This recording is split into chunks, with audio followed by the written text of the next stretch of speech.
The Economy Secretary Keith Brown has written to the Royal Bank of Scotland over claims it's failing in its obligations to disabled customers. It comes as the lender is closing the doors of a further 30 branches this autumn. Critics of the touring vans replacing banks say they aren't adequate for elderly and disabled customers, particularly in rural areas.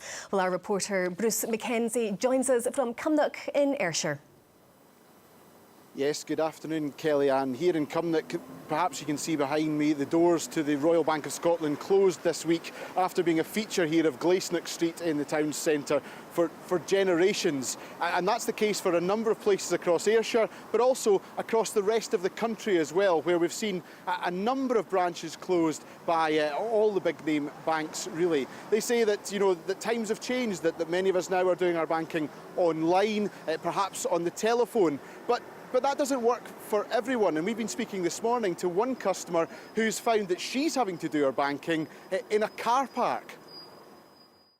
The bank's no a place that you can get into, so I've got to sit outside and do all my business outside when everybody else is all round about me. It doesn't matter what I have to do. If I have to have money, I have to say how much I want outside and what the phone branch says, and they count it out outside in front of everybody. It makes me feel as if I'm getting included in everything. It's really taking everything away, my confidence away, because I come down here and I'm watching my eyes everywhere. And Bruce, this has caught the attention of the Scottish Government, with the Economy Secretary now involved. That's right. Well, Keith Brown became involved because, well, there's been real concern about the accessibility to these mobile branches. As we saw, they're very difficult for people with wheelchairs and for people with reduced mobility. And one MSP, Jean Freeman, has been really raising the case for the disabled people and for those with mobility problems. She was very concerned about it. She's made it quite high profile, certainly here in Ayrshire. And she has written to Keith Brown asking him to get RBS involved, and he has now done that to raise her concerns. It's for a bank in that situation to ignore a significant proportion of its customers and tell us all that we need to move to the brave new world of technology is actually really quite disrespectful to many of those individuals. And I think banks should run parallel systems until we get to the stage where all of us are comfortable with internet or telephone banking, and that's certainly not the case just now.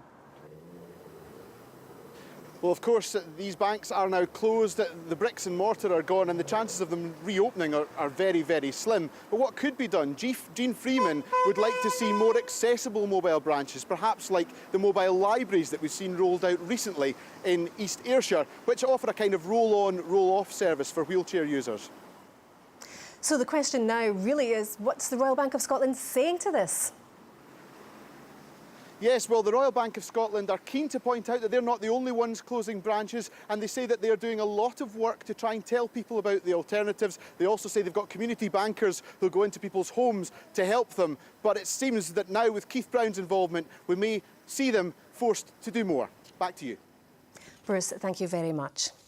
Still to come, we've got Sean with the weather forecast. Sean, it's Friday the 13th. Are you superstitious? I would say I'm a very superstitious person. We've been getting some roof work done on the roof getting done. I've been avoiding their ladders all week. They say it's lucky to catch an autumn leaf. There'll be plenty of those coming down next week.